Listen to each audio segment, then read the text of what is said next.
organized by The Elephant in partnership with the Heinrich-Böll Foundation. My name is Mishai Mwangola. I'm a member of the Elephant Herd. I like to think of myself as one of the herd matriarchs. But on a serious note, The Elephant, as many of you know, is an intellectual platform, particularly invested in the reimagining of our world from our standpoint as Africans, and in this case, specifically as Kenyans. And this is the fourth and final webinar in our series exploring the BBI judgment delivered in May, so that we can better understand not just the judgment, but also its implications for Kenya and for us as Kenyans. In our first webinar, we really delved into the legal aspects of the case. That is, in the words, if I may quote Waikwa Wanyoike, who was on that panel, but that is the most important court judgment we have seen in recent years, perhaps even in our history, maybe even more important than the famous Maraga judgment that vacated the first presidential election in 2017. And if you're interested in those legal aspects, please catch that first webinar. In the second webinar, we explored the question of inclusivity that is at the heart of what the Building Bridges initiative seeks to address. And in particular, we examined how, if they do, the BBI proposals respond to the real issues confronting marginal and marginalized communities such as the youth. And then in the final conversation, we looked at the politics of the Building Bridges initiative and really explored the role of specific actors, especially political actors, but also civil society actors. And all of these discussions can be found at the Elephant Archives. You can find all three. This one will also be put up there when we are done at www.theelephantinfo and on our YouTube account. And I believe that they're also being archived on the Heinrich-Böll Foundation's website. So we're going to have 1 hour of discussion among members of the panel, and then we will come to questions and comments. And I encourage you, if you have questions as we go along, please start putting them up already, and then we will come to them in that 1 hour. It is easier if you put your questions in the Q&A, because that makes it just easier to see them. I'm sure we'll have a very vibrant discussion if the last 3 discussions was anything to go by in the chat. So please put your questions in the Q&A. I will privilege questions, but if we have time later on, the questions that are written, but if we have time after we've done with all of those, perhaps you'll also get an opportunity to have a live discussion. So don't wait for that mark, just start putting in your questions. So we are having this conversation on the cusp of the appeal ruling, which will be delivered tomorrow. Hopefully by this time tomorrow we will know, Friday the 20th of August. I'm sure there's going to be a lot of discussion after that on the BBI, on the judgment, on the appeal ruling. So we thought that for this final conversation, it would be an excellent time to just pause and also ask, hold on, what is this all about? Why is there a Building Bridges initiative? What is it seeking to address? Why does it matter how the court rules? In fact, should it matter? What are the implications of the ruling, and how does it affect us on an everyday? As Kenyans like to ask, how will it put food on my table? So to help me answer these questions, I am joined by 2 great minds already, and we're hoping that the third person will be able to join us. And these are all people I just love thinking about with.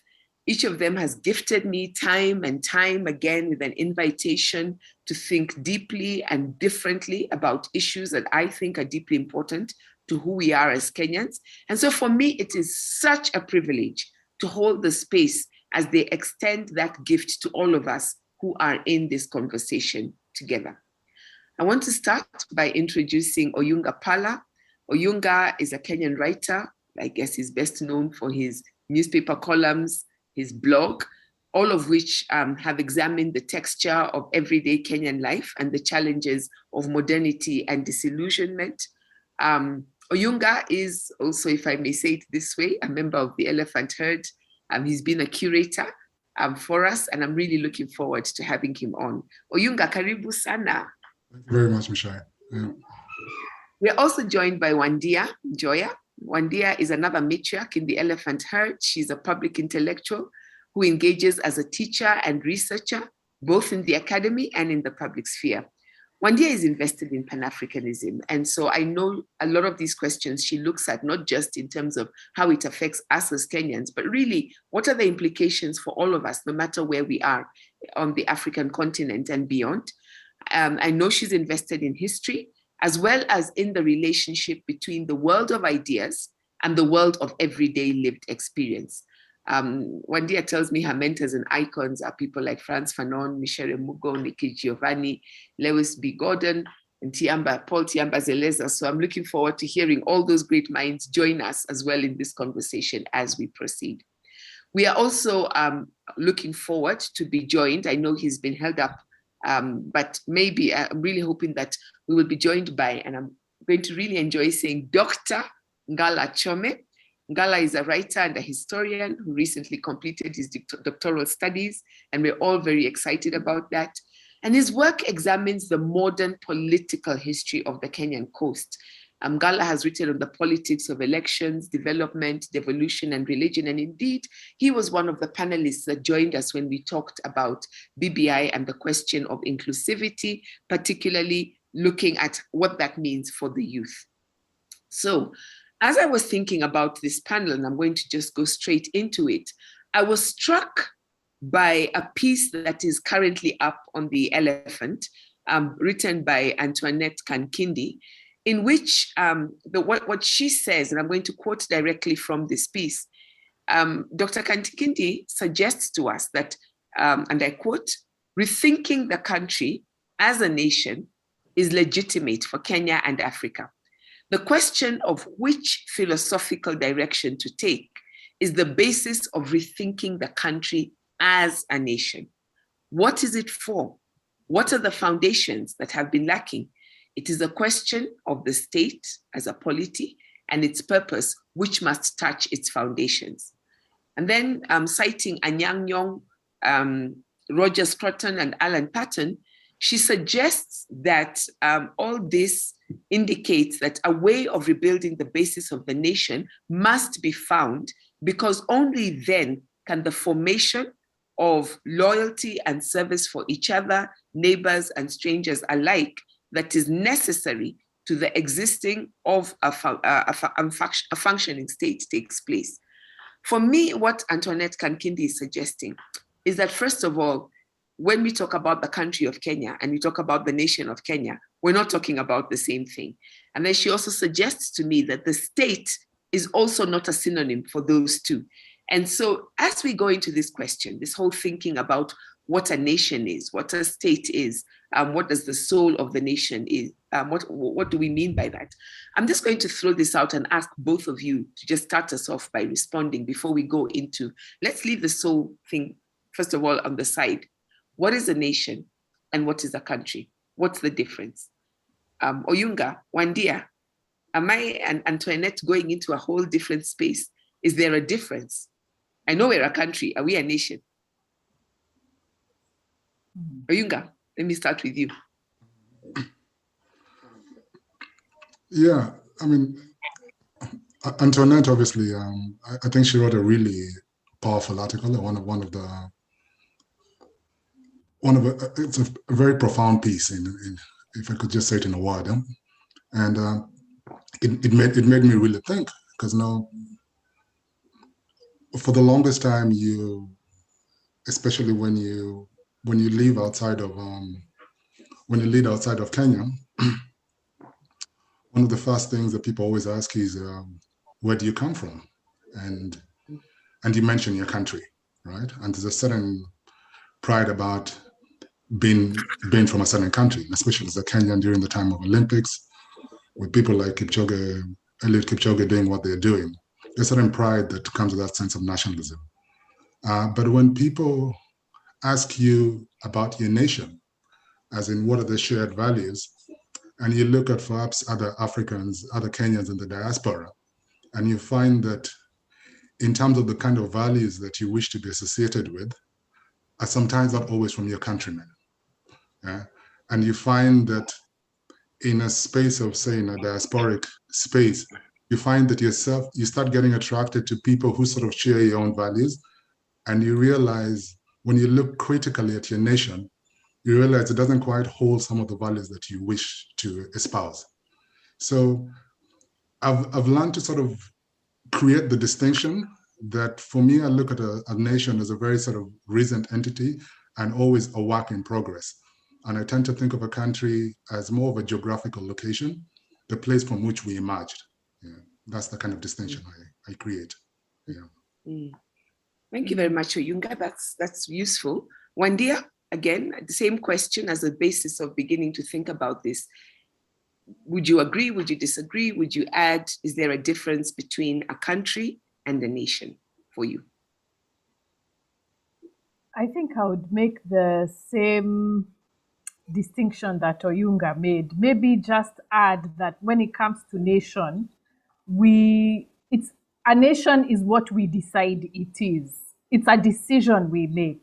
And it's a decision we make through the values that we espouse, the interests that we have, and it has to be something that we keep affirming through ritual, through culture, through institutions. So it is something that we have to agree on and that we have to commit ourselves to keep renewing.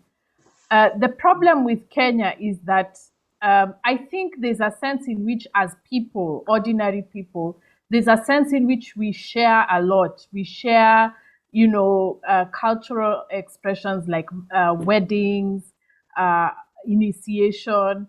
We love one another. We invite people into our homes. I think at that basic African level, we are a nation as Kenyans. We celebrate, for example, our athletes.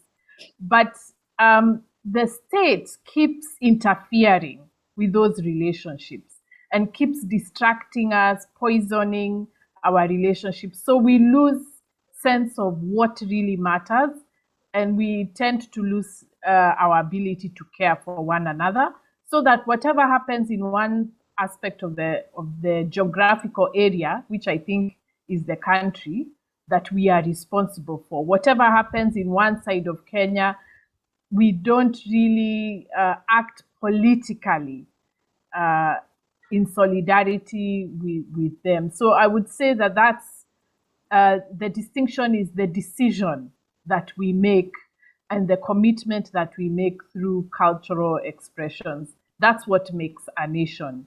And I think it's something we have to be more deliberate about if that's what we want. Because, we could not want to be a Kenyan nation, and that's fine. But whatever we want, I think we have to be more deliberate about it and not let politicians whose interest is material and not human, we should not let them dictate what it means to be a nation. Thank you, Wandia. I want to welcome Ngala. Ngala, again, we've already introduced you, but I did want to say it's the first time I've seen you since you completed your doctorate. And while titles really are just something else that we add, I do recognize the investment of time. We've had so many conversations. So I just have to say congratulations, my brother, and welcome. And I want to extend that question to you. I know you've done a lot of work on this. So first of all, karibu. Asante. And then we're thinking about the nation as opposed to the country. And, I'm hearing Ngala, that Wandia and Oyunga are suggesting that they don't necessarily mean the same thing. Wandia is now provoking me to think, is it possible that we might say, you know what, let's not bother about the nation. Let's just have a country that works. So what are your thoughts? Yeah. So thank you for having me. So in strict political science language, the distinction is usually made between the state and the nation, right? And therefore, the nation usually describing or referring to the community that could either, in terms of territory, be found within the boundaries of a state, in this case a country, or could even span the boundaries of a state as that exists as a legal entity, right? So nation is more, the word nation describes the community. It refers more to the people. It refers more to their histories. It refers more to their culture, and a nation can exist without a state, and that is actually why those two concepts are seen as different. Now, state of course, is in this case sort of a Western creation, particularly 1498 with the Treaty of Westphalia, where this kind of modern state system is agreed to, and it exists in the international relations as a legal unit.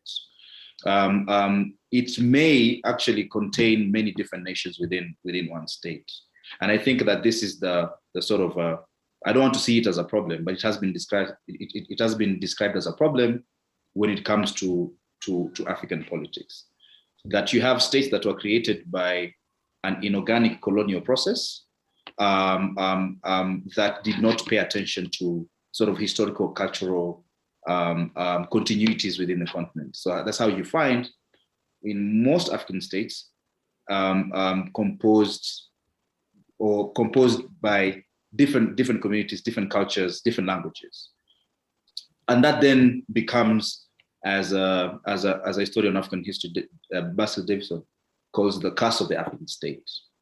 Now, then the question becomes, and I think Wandia has posed the question very well: do we want to become a state? No, sorry. Do you want to become a nation? It's very clear that Kenya is a state. It exists in the international universe as a legal entity, but it's not very clear whether we can talk of a Kenyan nation. So the question is that a problem? And if it's a problem, why? And if it's not a problem, then what's the problem, right? With our politics, we are so used to thinking of what we call tribalism as sort of at the center of our country's politics. But if we were a nation, would we have solved many other problems that have affected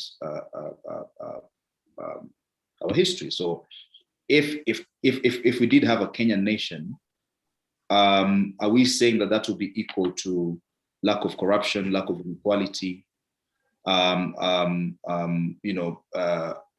country that is full of patriotic citizens? Is that what we are saying? I don't think these two things usually go together.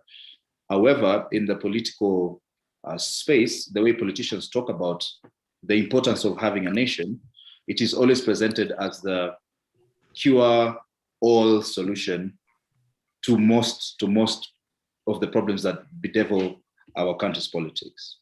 So I want to start off with kind of posing those series of questions to take us through the discussion. And indeed, Ngala, one of the things I really want to get to those questions to ask, so as I said earlier, how does this help us put food on our table? What's the relationship between this? But before we go there, I just want to pick up on something that all three of you have said, that a nation is about the people. The country is about, the space, the land, where we all are. We are all in an entity that we imagine, those people on the other side of this entity, of this geographical space, that are governed by the same state, we somehow are related. And one question is, perhaps we don't want to be a nation. Perhaps we want to be, if you want, a federation of several ethnic nations or other kinds of nations that are all under one state. And some people have argued that that's what BBI is trying to do, is to say, listen, let's accept that we are different nations, and then let's have representatives of those nations negotiate over the state. And then the rest of us hopefully will get the benefits of it. So I want to ask, and I'm really, really invested, probably, and it's one of my favorite articles in the Constitution tells us that culture is the foundation of the nation. This is something we have agreed on. We as Kenyans have agreed on, that the foundation of this nation is about culture. And culture is, of course, about people. So I want to think about what it means when we talk about people and we talk about the state is about, these frameworks that, deliver to the people. The country is this geographical space. The nation seems to be something a little bit more intangible. And I want to suggest that when we talk about the soul of the nation, that's what we are talking about. And that's really hard to pin down, to define. So I'm going to, again, ask all three of you. I'm going to start with Wandia, because Wandia, I know you talk a lot about this thing called the soul. What does it mean to you when we talk about the soul of the nation? And then I'll come to Oyunga and Gala, so we just define our terms before we talk about what does this actually mean to all of us. Wandia, please. Whoa, I should have gone last. For me, I feel our nation does not have a soul. The way we've defined Kenya and the way we have let the politicians manipulate our definition of Kenya, that definition has no soul. So what we are struggling for is actually a soul, and not even just the soul of Kenya, but the soul of being human beings and being Africans. And what our soul does is that it puts away the intangibles that you just mentioned, and it says, who are we and what's our bottom line? What are the things that we must do no matter what? You know, for me, care is one of them, that we must care for one another. Whatever happens in Garissa, in Narok, in Pokot, in Kwale, all those things should matter to us. And we should care about them as if it was our next door neighbor or our family. To me, that's soul, and that's what we don't have. That's what we are struggling so hard for. And I think, at least I would think, that the devolution was part of that. It was to say everybody in Kenya should be participating equally in their destiny, in the decisions that they make where they are, because we care. We care for everybody. And it's not to say I keep for myself, but it's to say we all take care of ourselves and take care of each other. I think that's the soul that we don't have and that we are still struggling for. I think there's a kernel in Kenyans. There's a small seed in Kenyans that is, you know, drowned by the noise of the political class and the state. And so I think what we are struggling for actually is our soul. We are trying to be human within these boundaries, but we are coming up against a lot of struggle and a lot of pushback. And I think that's what the BBI was about. I just also want to say that the other struggle that we have as human beings, especially since colonial rule, is the struggle to be social. You know, we were isolated and atomized into tribes.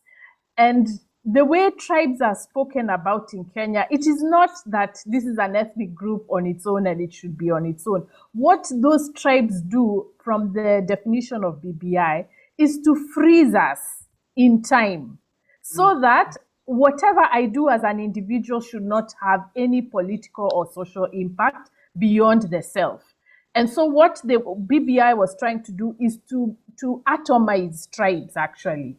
They were not trying to say, let's have an ethnic federation. They were saying, let's atomize the tribes so that they don't talk to each other. And then the politicians, who I don't even know how they were appointed by money, capital, I don't know who appointed them. Then the politicians who get appointed, then they become our unelected representatives, kind of like kings. So they were not looking for an ethnic federation, even though that's what they were saying. They were trying to atomize us and separate us so that we are not politically and socially significant. And that has been the struggle of Africa since colonial times, to be able to have a voice that matters beyond ourselves and to be able to care for people who beyond us, beyond our immediate families. That's, to me, one of the basic struggles we have right now. I really like what you said about care, because again, as we said, care is about who I imagine to be human like me and who I imagine I have a responsibility towards, so that even if it means that my interests, I have to now begin to negotiate, giving up some of my own privileges or my own, in the interest of somebody like me who I have embraced as being part of my community, I am okay with that. And somehow there is this discussion on as to whether what BBI is telling us, as you have said, is that there are only certain people you can entrust to care for you. And they must all have a share of the cake. You can't do it for yourself. And if I can send my representative there to negotiate with the state, I will be cared for. Otherwise, I cannot trust other people to care for me, and I should not have to care for the others. Thank you, Wandia. You said that you needed to think, but you've done very well, and always feel free to come back. May I come to Oyunga Ongala, who would like to go next? I suppose You can go ahead. I'll go for Ngala. Yeah. So, so I mean, I'll just pick up on what Wandia said. Off the back of a soul, and then looking at Kenya, and I'll sort of lean back into my frames, and I kind of look at this through a very anthropological way, and then skew towards a bit of masculinity, and it sort of sets me in the family unit. So I tend to think of a nation or a country from within the context of a family, and it's not that Kenya in itself doesn't have a soul, but it's what has happened to our soul. And so then I introduced the issue now of trauma. And I think part of our problem, and I follow Wandia's critique on education, and lately I noticed she's been talking about almost what you describe as a traumaphobic society, is that we refuse to just basically speak about our trauma. And we've got into this sort of very habitual pattern of depressing our traumas, and so it's like about pile and pile, and if there's ever a PhD higher, higher and higher and deeper, or we just become experts at, and we even have a phrase for it, accepting and moving on, right? It just becomes sort of like almost a national way of being, in a way in which we have adapted our behavior in how we escape our own traumas. And so when you return trauma back into the sort of like the family unit, what happens when a child is traumatized, and what happens to their soul? So what they do is that they create a sense of behaviors, a new set of adaptations that deal with the sense of loss. And those behaviors could manifest as perhaps as addictions or excesses, or perhaps what we call bad citizens or bad behavior. And the nature then of the state, who then in this case represents sort of our sense of a parental figure, is to correct the behavior. And they only know one way. And Wandia talks about this at great length in terms of how the educational system is structured. It is to punish. It is basically, that is the only thing we know, is that there's a certain set of behaviors supposed to follow, and if you don't follow it, we're going to punish. And it's going to be pain upon pain. And so there's really no way out of it. So when we come back to the issue of Kenya's soul, or the soul of the nation, is that we really need to start talking about our own traumas and identifying them and literally poking into them in order to sort of get beyond them. And I think this is where we start, because we're very good at adapting to go beyond something. I think, and one of the perfect examples is that when you have generational conversations, those of us, for example, who went through the boarding school generation where bullying was a rite of passage almost, you came into Form 1, you got sorted, and by the time you got into Form 3, and that was a whole ritual. That was the way it supposedly hardened up. If you came up from families where it was quite normal for the bell to be reached out for a sleeper to come out, for things to be flung, that was ordinary violence. There was nothing unusual about it. So what happens to us then as parents is that since we didn't deal with those traumas, when our kids come to us, perhaps we know, okay, we're not supposed to apply violence, but a kid is coming for us with a very sort of emotional attachment need, and we're completely unable to give that because we never had it. So what do? We create another sense of adaptation, which creates even more separation, which is why now you see the separation between generations. When you look at the generation, I guess that would be I like to call the generation, the millennials and the Generation Zs compared with the X, which would be my generation, is we're completely at loss. We're unable to talk to each other. The relationship is completely broken. And so I think culturally, and this is what I think Kamkinti sort of captures beautifully in an article by referencing Peyton, the idea that, yes, colonialism broke us. It broke the tribe. And in many ways, the tribe, for all its complications, was a functioning moral system, right? And that's broken. And there are many ways in which we can never repair it, right? Because we, in a way, we've almost been reprogrammed in ways that are quite deep. However, if you reduce it back to the family unit, to the actual house, is that when your house is broken, the tragedy is not so much of the loss. The tragedy is the inability to try and even repair it.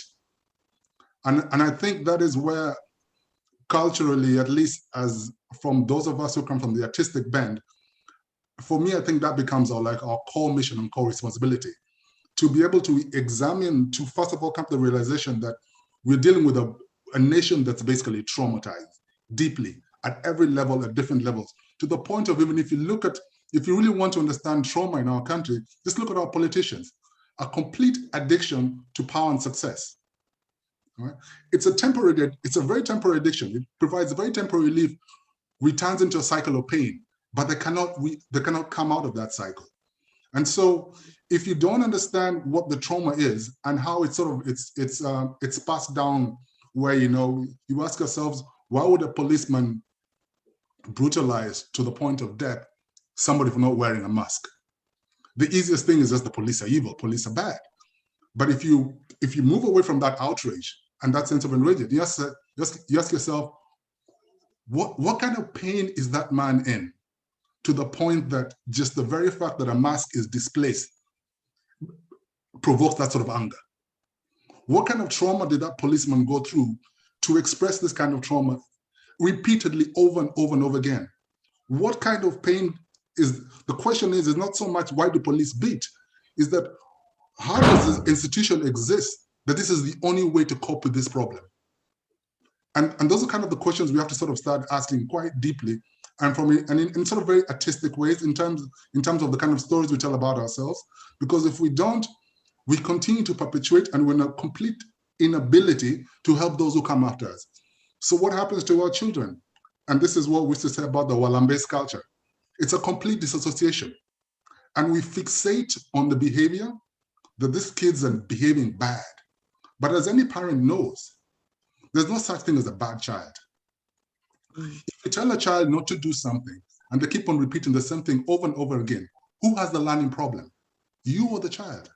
Because the child is acting out in a way, the actual word itself, acting out, is because they're unable to verbalize what they're feeling, so they act it out. So if we on the other side, from the point of authority, are inability to understand what is happening, what do we do? There's a relationship breakdown.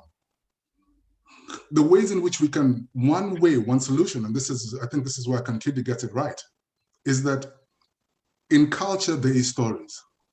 And we can retell the stories about ourselves, and in that, we can start actually mending our souls.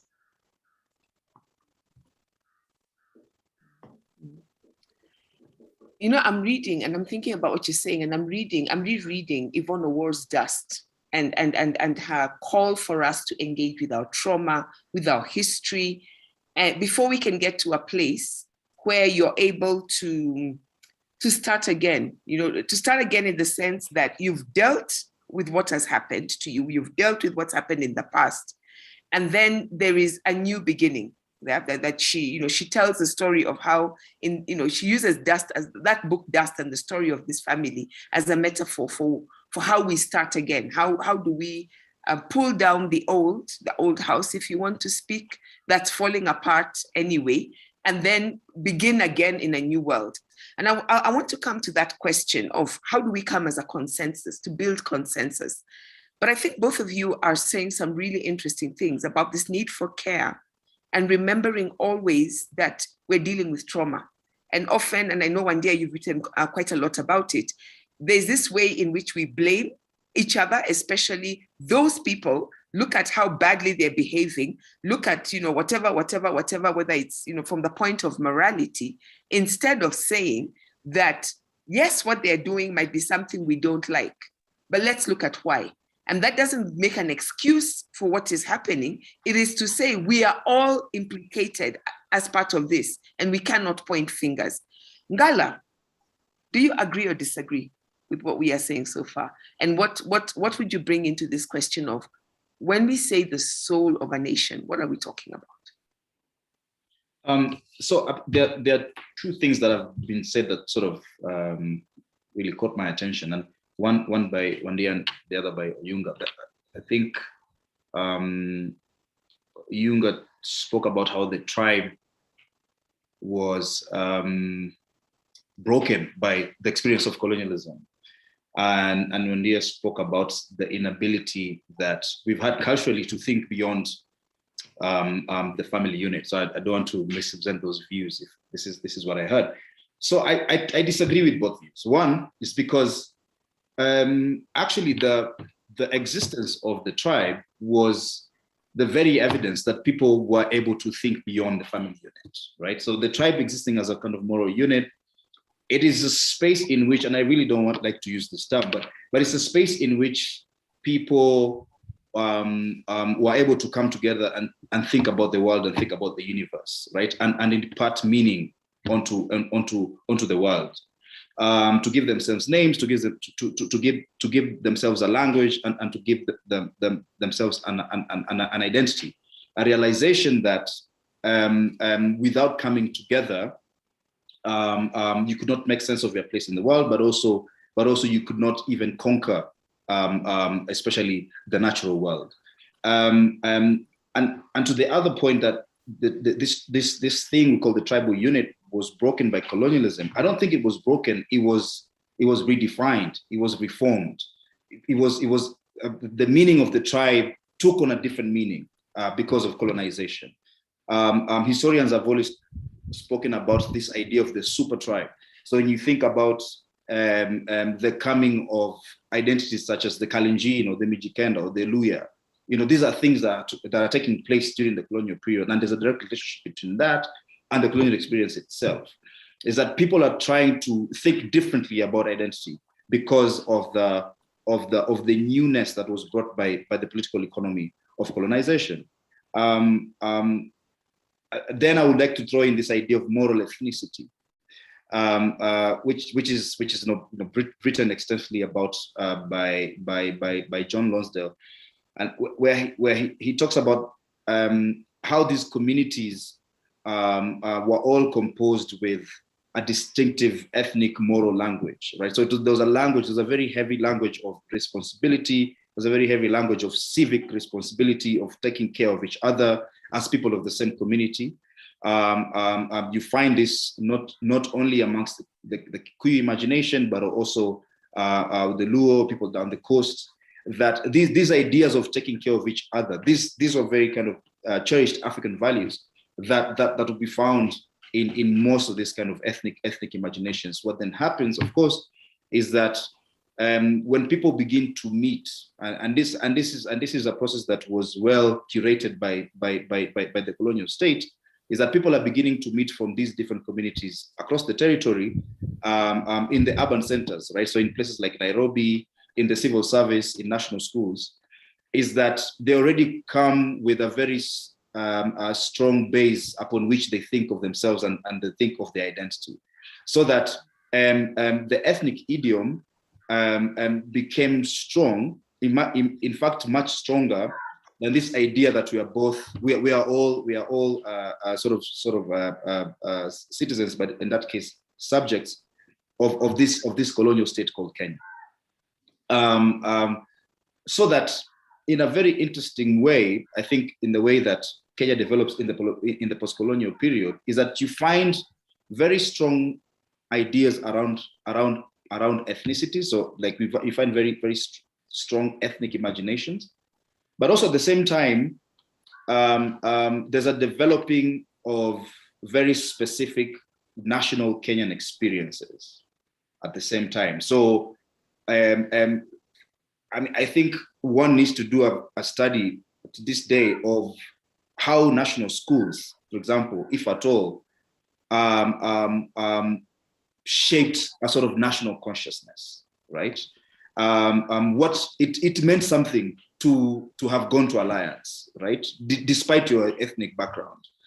and a number of schools that we can mention. What does that mean when we think about a national Kenyan experience, right? An experience that is formed, for example, out of these schools. Outsiders looking in, even people from, say, the coast or northeastern, the ability and the idea behind speaking English, for example, also becomes a very nationalizing Kenyan experience in a way that it's not, for example, in Tanzania. And you can add there, trousers, Christianity, right? So these kind of values and these experiences, I think for me, begin to form a certain kind of Kenyan national experience that we have probably not really paid much attention to. But this is not to say that ethnic imaginations existed in opposition to these national experiences. So I think actually in Kenya, what we find is that you have a coexisting of ethnic languages, and in this case, very exclusionary ethnic imaginations coexisting with these very nationalizing Kenyan experiences that are formed by spaces or institutions that we have had to share just on the basis of sharing a territory here called Kenya. So I think we need to think about these other experiences. So it's not, for me, it's not a case of we are doomed to don't have a nation, we don't have any national experience, and ethnicity is kind of the only way in which people can imagine community, can imagine identity. I think that there are many things going on here. Mm-hmm. And so, can I just clarify? Yes. Go ahead. I am not saying that ethnicity is rigid naturally. What I'm saying is that the state makes ethnicity rigid. It's the one that says you can only approach the state as an ethnic group. In fact, actually what the state does, and this is what capitalism does also, it says you cannot enter the political economy except as an identity. And you know why they do that? They do that because identity is given. Usually, an identity is not something I decide. It's decided by where I was born, how I grew up. Those are not decisions I made. I didn't decide that I'm going to be born of the female sex, let me put it that way. So that's why capital likes identities, and it weaponizes identities. And in fact, I would suggest that even right now, they are weaponizing gender more than ethnicity. Because gender, most of us, we come into it having it been decided for us. So what I meant was, what politicians do, it's not what the ethnic group does. What politicians do is that they rigidify our citizenship, and they tell us, you cannot come into citizenship unless you're an ethnic group. So if I want to be as women, look at how women are trying to organize, through the 2/3 gender, and it's a problem. If I try to be any other identity other than ethnic, the state will clamp down on me, will make my life very miserable, and especially when it comes to work, because work is what gives us a sense of self. So they make sure they crush our creativity. They don't give us opportunities to extend our identity through our work. So that, for example, when you let's think of the Makonde. The Makonde came here, they taught us carving skills. Those should be Kenyans by virtue of that skill that they gave us. But no, they must be rigidified and stuck and not allowed to go beyond their identity. Also, we must not assume that our ethnic groups were not mingling before colonialism. They were. And we had different rituals and different ways of interacting with one another. We had names and languages that crossed over our ethnic groups. We are not being allowed that now. So what the problem isn't which identity we are. It's that we are not being allowed to transcend our identities. We're not being allowed to say, I'm ethnic, I'm gender, I am professional, I am this, I am this. All those identities as one, I should be able to bring them into the national space.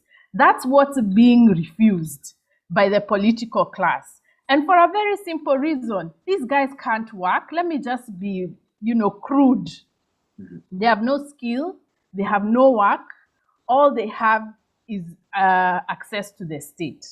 And many of these families, especially the ones that we started to see coming under this current regime, were families who had grandparents who were colonial chiefs. So it is their access to capital and the colonial state that is making them go ahead.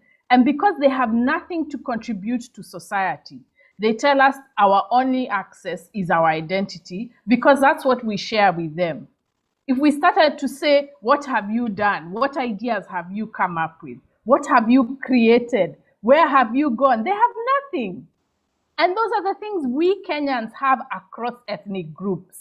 We can share things we have done together, things we work, we run for this country, we act in movies. There's so many things that we've been doing.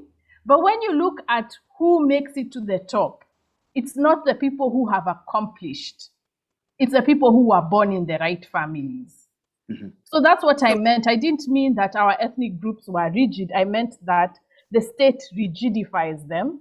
And when Kenyans start to break out and say, I don't care, we're going to talk about healthcare no matter which ethnic group I come from as a doctor, what happens? You see the politicians coming in and saying, no, this union is being led by a certain ethnic group. They keep us, they refuse to let us transcend our identities. And I don't mean just ethnic. It's across any identity which we didn't have much choice in deciding. That's what politicians go for. Yeah. So I want us to just, okay, and I love this idea that we are coming to, in addition to everything we've said about the soul, the idea of this evolving meaning, the changing identities, and the idea of communities of belonging. We've talked about ethnic identities, and definitely that's very, very racial, ethnic, tribe, if you want to use that word. All of these, and tribe will capture both the race and the ethnic thing. But then also you've brought in the identities, other social identities. So communities, communities organized around language, organized, if you want, around faith, professional communities, gendered communities, generational communities. All of these communities are existing in relation to the nation. And actually, nobody is one. I'm not just this, I am this and that and that and that and the other. And what I'm hearing is that there's a way in which the way that those who have access to control over power, state power, to the state, have tended to play one identity against the other, and particularly the idea of this notion of tribe, especially these if you want, 1963 Constitution identities. I want us to come to this idea of the Constitution, because it seems to me that where we're heading to is to say we have a diversity of people, we have a diversity of identities, a diversity of communities. At some point, for whatever reason, we know that in 1920, a century ago, we were brought into an entity called a country, right? A colony at that time that became the country that we know.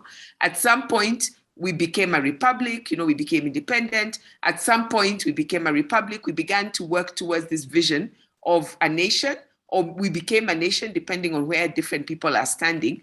Before we start to get to the thing of the number of questions that are already coming up on the chat, I want us to think about why a constitution matters. Because when we talk about BBI, in the end, it is a contention around a constitution. And not just the 2010 constitution, but the idea of a constitution in relation to Kenya. And I think it's on the table already that not every country and not every nation even has a constitution. I think it's one of the ironies of Kenya that our first constitution that ushered us into independence in 1963 was presided over, the draft was given to us by a country that doesn't really have a written constitution. So I want us to just very quickly, because I want us to get to that question, Gala, that you put on the table of what does all of this have to do with the bread and butter issues, if you want, the ugali and sukuma wiki issues, the problems that people are facing. Take me back, each of you say something about our history of constitutions. And let me just first start with, what's a constitution? What does a constitution have to do with the soul of a nation?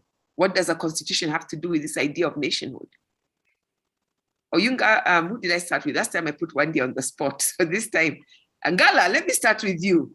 Yeah. Constitution. What's all this about a constitution, the soul of the nation, where we want to go in terms of solving our problems? So it's important to also pay attention to like the history of constitutional making then in Kenya in particular. One, I always say that the constitution from which much of laws derive from or come from is fundamentally meant to manage relationships. And so therefore, then the question for a particular constitutional experience then becomes, what is the dominant relationship in which that constitution tries to manage? For Kenya and most sort of settler colonies, sometimes we tend to forget that the origins of the Kenyan state were very were based on a patronage relationship, right? So the state was meant to exist so as to advance the interest of a particular class or community within that state's territory. So in this case, white settlers dominated the Kenyan state to advance their interests, throughout the colonial period. And then the problem is that in the 1960s, that system was not fundamentally reformed. The idea that the state exists to serve the sectional interest of a particular class, that idea was not fundamentally sort of disturbed during the constitutional deliberations in the 1960s. Now, as Wandia put it, people had already been socialized to arrive at the state via their identity, right? So that even the sort of discussions that are happening in Lancaster, it was these sort of tribal representatives that had been sent to go and speak on behalf of their so-called, or the ethnicities that they claimed to be representing. And no one seemed to have a problem with that, even during that time, right? So what then happens here is that we pick on a sort of legal framework that was supposed to articulate these very ethnic tribal sentiments, right? So for example, Majimbo then becomes one way in which sort of ethnic fears were being articulated through a constitutional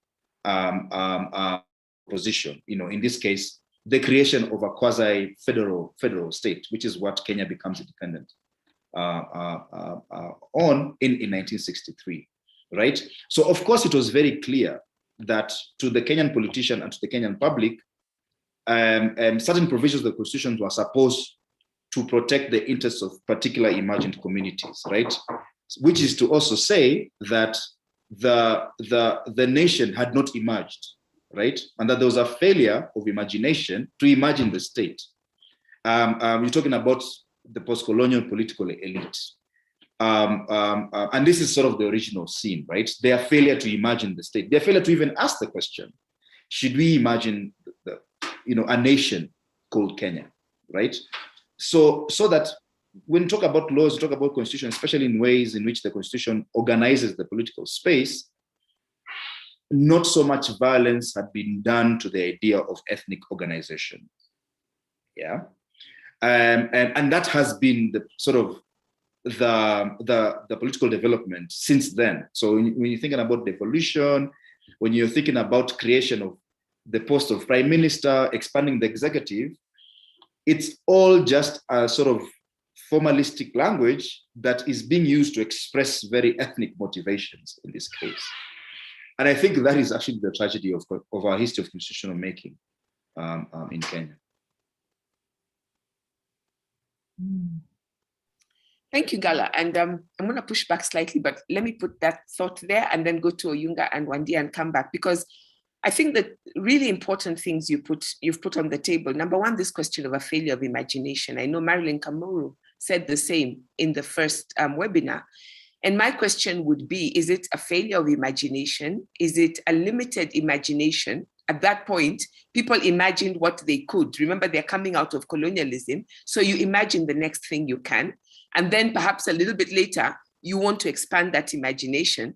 The third question I would put into the discussion is who's failing to imagine? Because if I look at, let's say, the process that came up to the constitution we have now, I mean, you go through not just the CKRC draft, the Boma's draft, and all the other drafts, but even if you go through the archives, I mean, the breadth and the richness of the imagination that Kenyans brought to the table is absolutely stunning. And, yes, there was consensus, there was a negotiation that got us where we are in the document that we have, that BBI is now telling us is not enough. But I'm not so sure that Kenyans have a failure of imagination. And I think the problem, I like the idea of imagination. I just want us to think a little bit, I want us to think a little bit more about that. And let me just say, I know the political actors are really important, and we spent a lot of time talking about that in the third webinar.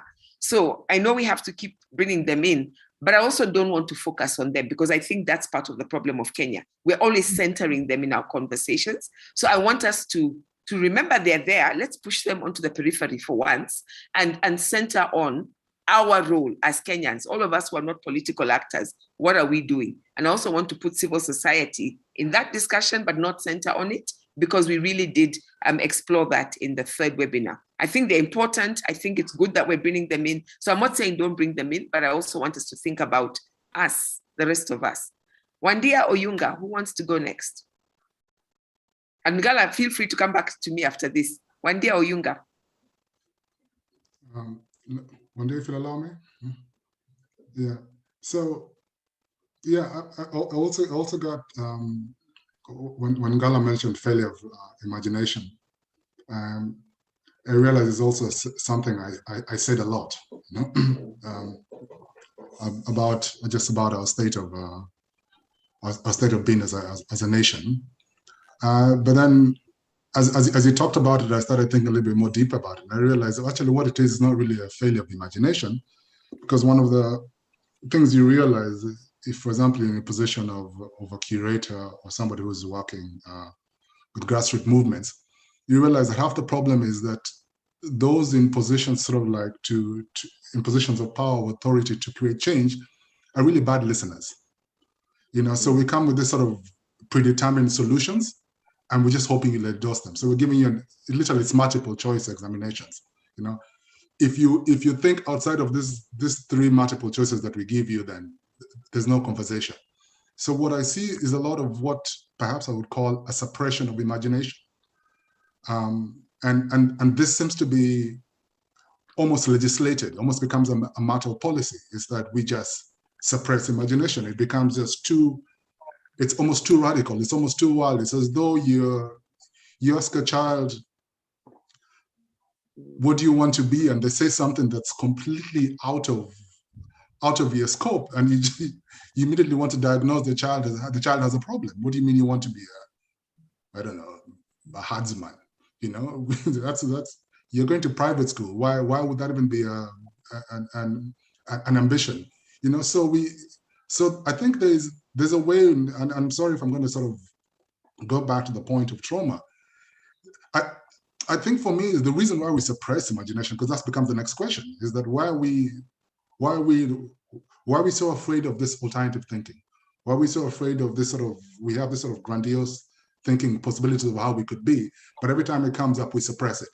And the suppression has happened so often to the point, and when Andy expresses this frustration quite frequently, the point of you dare speak, and people they call you out. You just imagine, just talking big, like what? Those are just thoughts. You just have ideas. You can just and they made fun of intellectuals for a very long time, or cultural artists. And if anybody ever came up with a grand idea, you just be told those are grand ideas. Be realistic. Vitu kwa ground is different, as we would say in Kenya.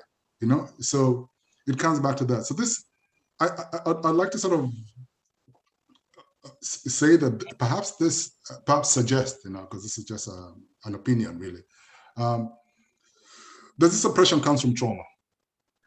And listen, this is my own examination of the problem, because as you have positioned it for us, isn't beyond blaming the politician, beyond saying, okay, these are the problems. We as individual citizens in sort of with interested in sort of creating this sort of change, how can we participate?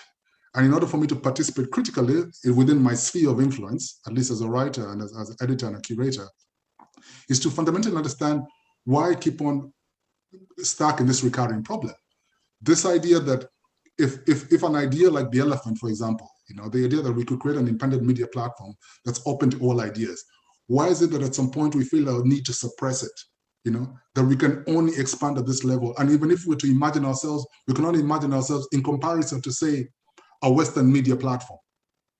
The idea that we could be actually the standard of the world in terms of how we do media becomes just something, but we almost instinctively suppress.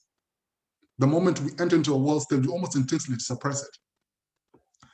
And I think this is just a symptom of trauma, because we've just developed an adaptive behavior where it's almost like a tall poppy syndrome, of where when you get to become almost, you're being too clever. You guys are thinking about things that we're always told be realistic.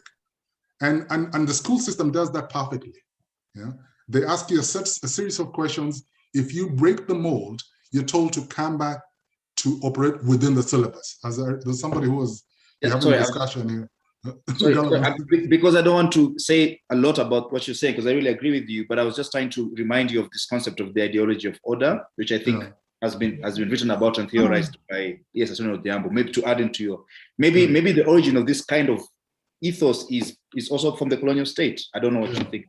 Sorry, just before you do that, Oyunga, come in. Gala, can you just say a little bit more so that everybody's on the same table when you talk about the ideology of order? What do you mean?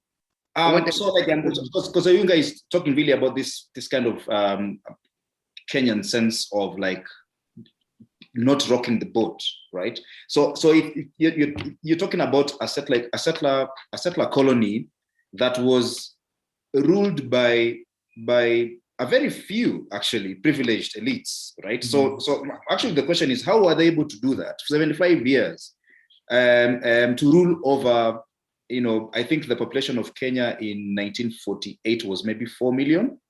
How do you explain how the colonial state survived all those decades?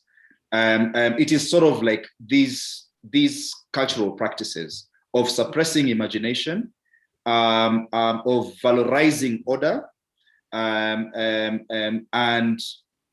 of making people to become scared of alternatives, right? So basically, to keep people in their place, and this was made very possible with the state, which was basically an alliance of mostly big men, and who chose a very careful reading of culture and tradition to justify most of these cultural practices of not thinking outside the box. There's a very nice academic paper. I always remember the title says, "We've always done it like this, except for a few details," right? So there's also a very careful reading of culture.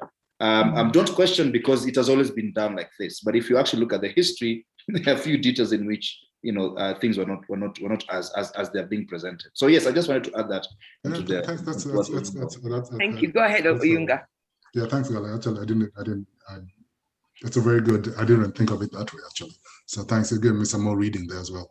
Yeah. So and I see basically the suppression comes from. I think if you look at it sort of at an individual level, is that the colonial state became very good at sort of targeting behavior, and there was a way in which they sort of enforced this idea of integration. And if anybody then did not sort of fit within this integration, it's almost like the way they would deal with, you see, when they deal with behavioral, they put mice in a cage, and you go towards one end, you want a response, they give you a reward of sugar, and they don't want to go to the other end, they give an electric shock. And if you think about it from the terms of the totality of society, that's exactly what happened. Yeah? Those who tried to go out were just given electric shock for so long. The point of all they had to do was just literally lift up the rod, and everybody stayed in line, and done consistently through very ingenious ways of an education system that we've been unable to basically unravel ourselves from this sort of bind. So at least with that understanding, then perhaps maybe it behooves us then to think of like, what do we do next? You know, how, I mean, beyond just, and because it's very easy to get fixated on the problem, and we can be there for a very long time. You know, is that how then do we teach ourselves and those who come after us to see differently? But more importantly, how do we teach ourselves to heal? Because if we don't particularly heal, then the same sort of traps that brought us to these things are very easy to manipulate. And in a way, sometimes when I look at the way sort of the political class operates in Kenya, it's almost sometimes you think of like a dial. It's like people can just dial it up. You know, it's like people, with society, and Nairobi becomes a perfect example of our stresses are so well organized that somebody can literally just dial it up. All I have to do is just block a certain highway in Nairobi, and I can dial up the stress literally in hours in Nairobi, and there'll be consequences with it. So unless unless we sort of cultivated a committed group of people, I mean, a committed group of people within society, and people at least with that awareness, and encourage them to help us see these problems, to help us see ourselves, because in seeing ourselves, then there's a possibility of actually healing, you know. And as long as we sort of adapt around what is obviously a trauma, carried on, and we can adapt around it, and we do that very well. We can intellectualize it almost to death, you know.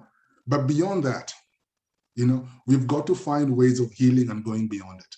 And it starts, of course, as individual quests, but ultimately, once you're figured out as yourself, it behooves you then to share it. And I guess that's what then centers the culture of movement in this country, in terms of like, what's really going to change us as a people is how we exercise these tools of culture to reimagine ourselves. Yeah. So I want to ask the same question. I mean, continue the conversation with Wandia, but Wandia, I want to tweak this a little bit. If what Ngala and Oyunga are saying is something you don't totally disagree with, arguably, a constitution is that attempt where people get to a place and they say enough is enough, right? Ngala, the only, you know, I actually think that when you think about it in the greater scheme of things, we were only colonized 1920 to 1960s, 40 years. And somewhere along that place, people said, you know what, we are done. We're not going to agree to this. We're not going to. So there's people somehow imagine it differently. They organize differently. We can go into the nuances of that. There's a constitution, for better or for worse, that governs this new, you know, the new space. We enter into a space of independence in whatever form. And then people start to reform that, you know, they write it and then they say, oh, okay, no. We need to tweak it. And they tweak it and tweak it and tweak it until people say, no, this isn't working. I always say, you know, we usually talk about the journey of constitutionalism. We say the 90s, but, you know, you read Willy Mutunga and we realize actually it began before that with a smaller group of people. But arguably in 1990, we start again as another, you know, and then we go through a journey of 20 years, we come up with another constitution. And now we're just basically looking at it and saying, that looked like a good idea, but some would argue we need to tweak some things about it. And so that's what we are doing. And so it brings us back again to this question. What is a constitution? And in your mind, you know, Oyunga has said, we need to now, we need to leverage the power of culture. We need to do all this so that we can get to a place of constitutionalism. But I guess the counter argument to that, which is what the BBI proponents are giving us, is that, but we don't want to do that until we've got the constitution right? So let's tweak things now so that we don't work on something that we know is already broken. Let's mend it and then work on what Oyunga is asking us to do. So whatever you think of the BBI, is there a merit in that argument? Because at the end, I'm asking the relationship between a constitution and the soul of a nation.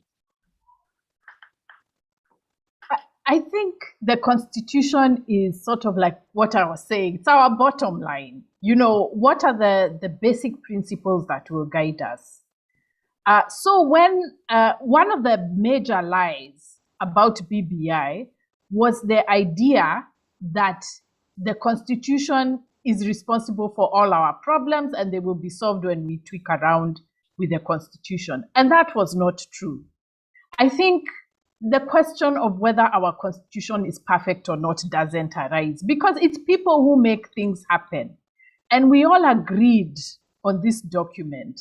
So what was supposed to have been done was that the politicians were supposed to interpret the spirit of the people that came through the Constitution.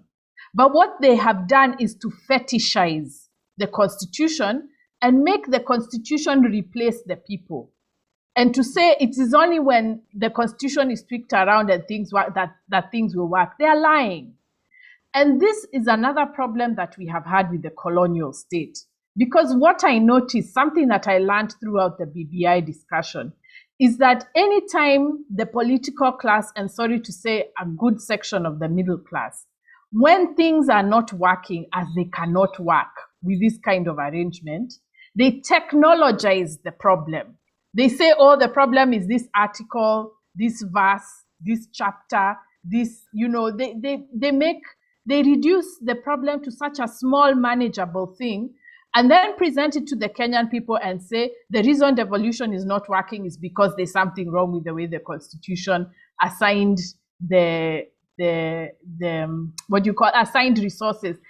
But what people were saying is that, no, if you are a real politician who is reading from the spirit of the people, from what the people say they want, then a word of law should not be standing in the way between you and the thing that you need to do as the elected representative.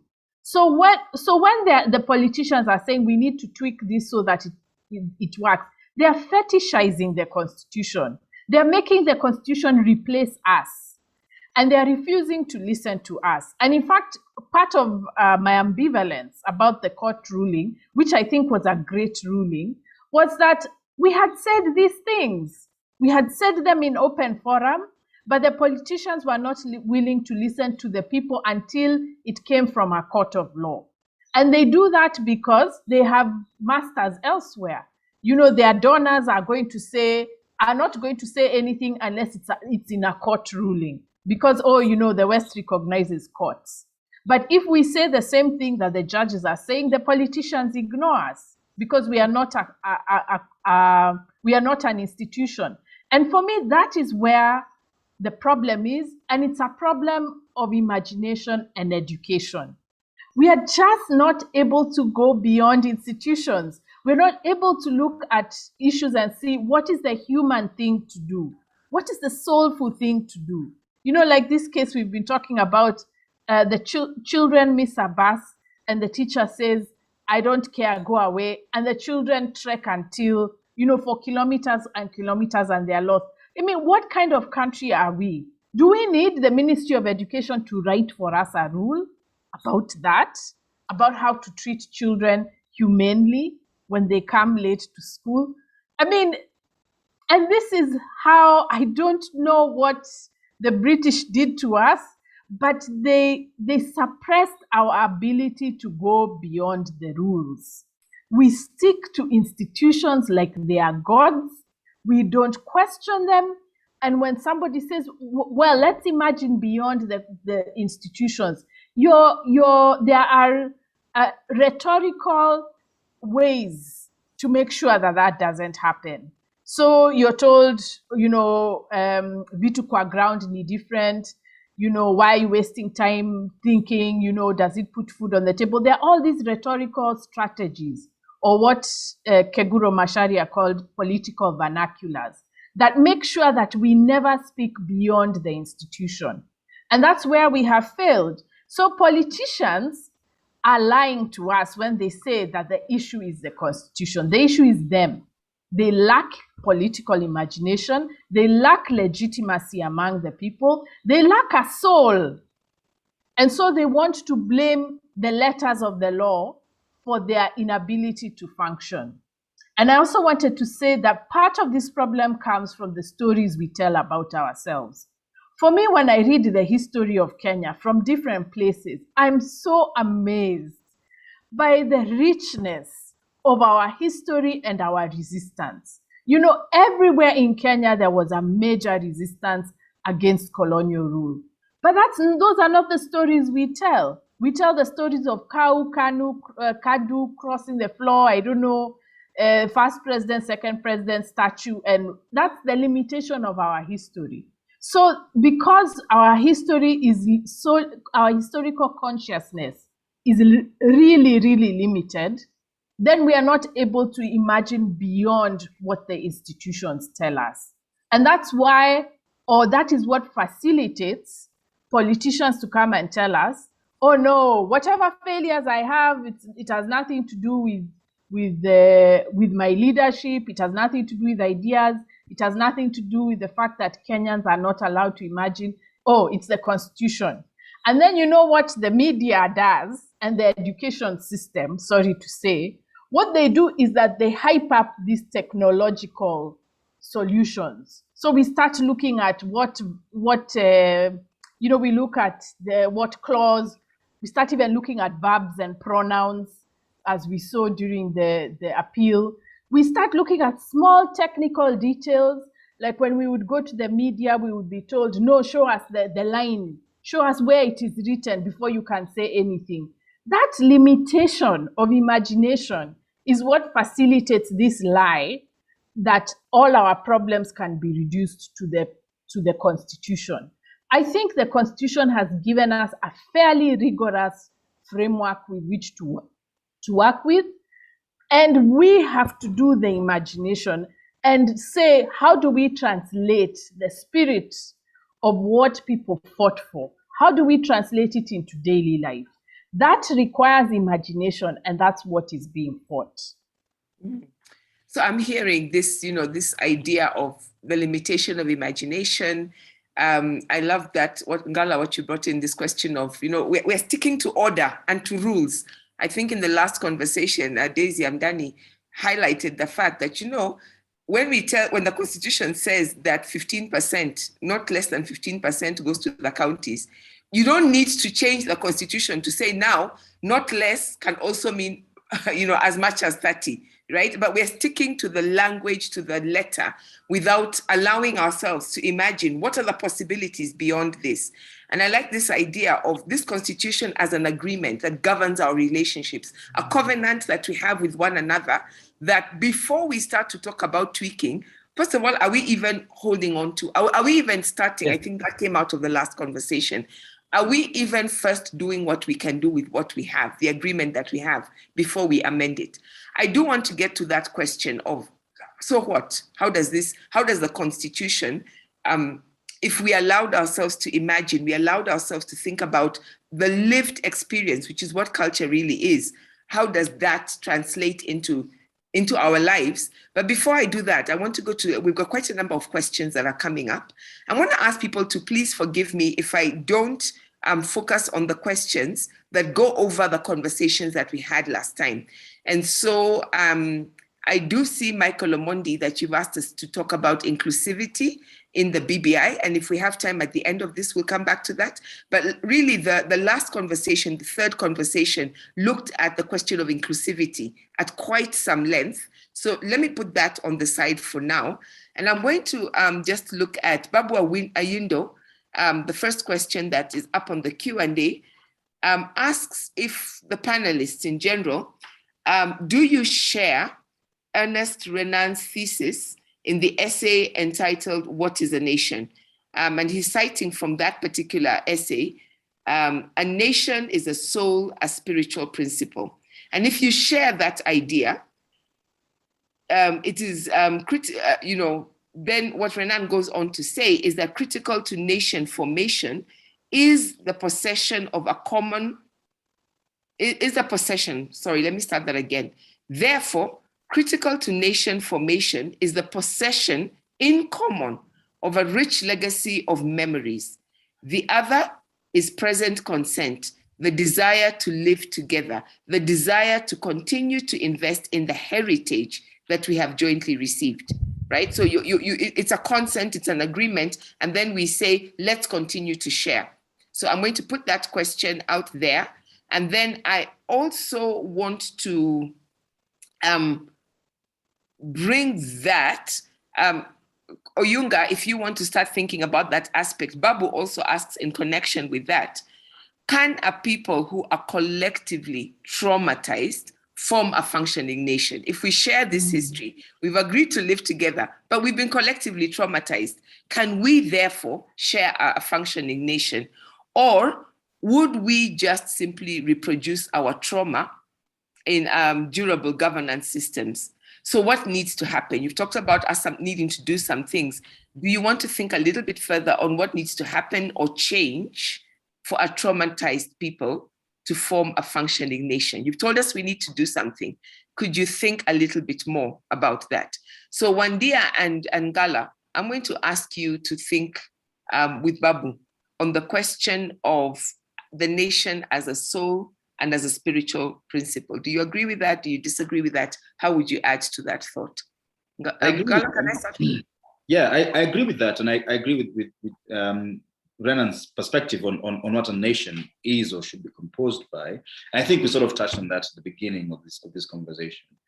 I also don't feel that throughout our discussion that there's disagreement amongst all of us whether Kenya could be considered as a nation or not. I think we're very clear on this kind of definitions. So then the question becomes, and it's a question I asked initially, is, so if you don't have a nation, so what, right? How do you create a sort of liberal democratic system that creates a very meaningful and functioning concept of citizenship, right? So that despite your identity, you are always assured of your rights as a citizen and as a member of a state called Kenya, right? And I think maybe these are the questions that usually are asked during constitution making processes that maybe in Kenya we have not kind of properly grappled with. The nation as a concept in human history is also not a very old concept as well. So there is no point of fetishizing, if you like, the concept of the nation as if only a nation can function properly as a sort of political community. And to relate that answer to my answer to the next question, which was, can collective trauma create a nation? And say absolutely. I mean, and not only can collective trauma create a sense of a nation, it can that nation that's created by collective trauma can also cause trauma as a whole. I mean, I would encourage you to go back to Nazi Germany to look for examples of that. But then again, the question still remains whether or not we have a nation. How do we conceive of our idea around citizenship? Who is a citizen? Why are they a citizen? And what rights are accorded to them as a citizen? The problem usually arises when some people are denied citizenship rights due to their perceived identities. And this is where this thing always becomes a problem. So how can we imagine a state that serves or can work for all, even in a state where there are multiple nations or multiple ethnicities? Yeah. Mm-hmm. Thank you very much, Gala. Wandia, did I hear you starting to come in?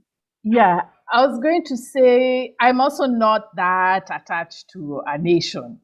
I am attached to humanity. And I feel that's where I feel Kenya has dropped the ball. We just don't relate to each other as human beings. Because when you think of it really, if somebody who is you, if we are saying the Ubuntu, I am because we are, if another Kenyan somewhere in this country is suffering, it should matter to all of us. But that's what we don't have because we've been told, no, that doesn't matter to you because you're different because of your identity. I think we need to establish our humanity outside of the nation so that the nation becomes the structure where we all respect everybody's dignity and guarantee everybody's dignity within this geographical space we call Kenya. I'm not saying that the nation is not important, but I've reached a point where I'm just like, if we can't even treat each other decently, you know, what nation can we really have? Like, really? And then on the question of trauma, I think, yes, we can become a nation because we are bound by our common trauma. I mean, that's how people find solidarity, by fighting against the same common enemy. And even when you think of cultures and ethnicities, they came together because they had to live in a certain environment. So they are working together to live in that environment, to build a common language, a common history. It brought them together. But I think what is more important is that healing together is what would bind us. If we can just find a way of celebrating each other, celebrating the histories that are still alienated from the national consciousness. I wish we would, you know, have sort of like a circulation of, you know, when we celebrate our national holidays, it's not simply where the president goes, but we say today, this time we're going to do the history of this county. What are the histories there? And we do it for a week, for a month. We keep telling Kenyans, these are the histories from this area. And we do it all, we go all around like that so that we know each other intimately. But it's not even knowing each other, so that it is guiding our national consciousness. What our problem is that whatever makes us social, whatever makes us national is so controlled. I think it's Oyunga who said, the people in power are just not listening to us because there are so many good stories about us from different areas of Kenya that never go beyond the county, that never go beyond the belligerent politician, that never reach our history books, that never reach the national holidays. That's what we need to break through so that we all understand and know one another and celebrate one another. For me, that's what the nation would be. But I feel that part of the problem is that our humanity has been battered. It has been battered by trauma at different levels, the ideological, the spiritual, the educational, and then, of course, the physical, through force of the state. So restoring humanity for me is the fundamental thing that we have to do if we want to be a nation. Wandia, that gives me a good segue to Oyunga. Oyunga, as you come in, so when Wandia was speaking, I thought about not just celebrating who we are. And I agree with you. There's so many good stories that we just miss out on because we always go back to the same old, but also the stories of pain, the stories of trauma, the stories of hurt, and asking ourselves, what does this really, really mean? Aikwe Ama has a term I go back to all the time, which is called, he uses the term celebration with an R. And he says that these gatherings should be about us thinking about what does that mean. I remember watching the premiere of Judy Kibinge's film Scarred, which looks at the Wagala massacre. And all of us who were gathered in the space as we were watching it, and people really hearing, before the film, they also had people who are survivors and people from that community coming and speaking about not just what happened, but the impact on them all these years later. And for those of you who don't know the film Scarred, the reason it's called Scarred is that after the Wagala massacre happened, and that we've been talking already about this thing of suppression of people's voices and imagination, people were not allowed to talk about it. And so people had to find underground ways of keeping the memory alive, including songs and other cultural forms of production. But for me, the thing that was most touching was that in that film, you see people bearing their bodies to show you the scars, because that's the only thing they have as evidence that this happened to them. And it was how many of us in that auditorium who are not from that area who said, we did not know. Even when we knew about the Wagala massacre, we had not understood the depth of the trauma and of the pain and how it has continued to be carried on. And people saying, therefore, what does this mean going forward? We cannot just say, okay, now we know and we'll go home and we'll forget about it. But what does it mean going forward? And I remember someone like Irungu Houghton trying to remind people every year, saying, let's fast on that day, not that my fasting as a person helps those people, but it reminds me of that I need to care about these people and we need to do something about their trauma. So I want, Oyunga, for you to take us into this question of trauma, how it relates to everything we're talking about, and bring in a comment by Kamau Mwiga, who says, let's talk about how emotionally vulnerable, being emotionally vulnerable about our traumas lies outside what is considered proper Kenyan masculinity, or what we like to say to each other, wacha umama. And I want to add that not just in terms of a gendered community, but also how often our faith communities would say, be strong, right? So don't cry, don't show any pain. How often people within, whether, if you're educated, we don't wail and cry at funerals or at events like that. We are strong, going back to that order, the very British stiff upper lip. And how do we get beyond that? How do we deal with this trauma? How does and I'm coming back to that, how does the Constitution, does it help us do that? How do we heal the trauma? Oyunga. Okay, thanks. There's a lot to unpack there.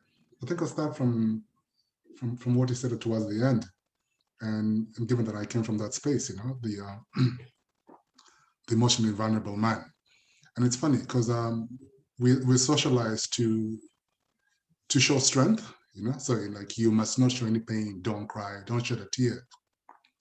But then as you get deeper in this work, you start realizing the real strength is actually in being emotionally vulnerable. That's if a Donald Trump could actually say, listen, I was abused as a child, I did not get attention, I need to deal with this. That's where his true strength lies, and this acting up that he did over 4 years in office is actually basically a manifestation of his weakness, of his inability to deal with his past traumas. So in my understanding of trauma, and I sort of settled on trauma in many ways, and Ngala said something about the Nazi experience, and when trauma is not dealt with, and we see it with Israel, a nation that was deeply traumatized, doing the exact same thing to a different community. Now, and if you look at Israel as a state and its treatment of the Palestine people, and it's a contradiction that sometimes strikes us as kind of odd, but it's a pattern of what happens when trauma is not dealt with, when trauma is not addressed deeply. And I've learned to sort of see trauma in two ways, and I think this sort of applies to the Kenyan case. There's what we look at as very overt traumas, So, like, for example, what you talk about with the Wagala massacre, when you look about the British Gulag, the various things that happened that were just overt, like straight out violence that was imposed upon communities, things in which we can stand today and say, these are our scars. And that is typically how we see trauma. And so, which is why then it becomes very difficult for those who have not actually experienced that level of trauma to associate with it. They find it very hard to sort of create some sense of solidarity. But there's other trauma, and I think which is a little bit more prevalent within our society, which the psychologists, and I got this term from a guy called Gabo Mate, Canadian psychologist, who then called it developmental trauma, of where, as you grow up, and he gives this very good example of as a child, if you're a 4-year-old and you go out in the playground and a bunch of bullies bully you, and hit you up, and you rush home to your mother in this state of distress, and the first thing your mother says is, no, you go out there and be a man, or be strong, or stand up to those bullies, right? So in that immediate moment, what you experience is a loss of vulnerability. What you needed at the time was just to be heard, to be told nothing, just to be allowed to be in that state of distress, that state of pain. But if immediately you're rejected and you're told go off and be something, that becomes a coping mechanism. So that person later in life, even in the deepest of distress, which is why we find in Kenya, you find somebody that just collapsed at work, or somebody developed some cancers, or the manifestation now of we see mental illnesses, right? And these people might not have gone through actual abuse, they might not have been actually beaten by police, but they went through a bunch of developmental traumas that are manifesting much later in life. So I think so when we look at the question of trauma, we tend to then fixate on what becomes an overt trauma. And because of the nature of the trauma, it's so big, it's so ugly, it's so hard to grapple with.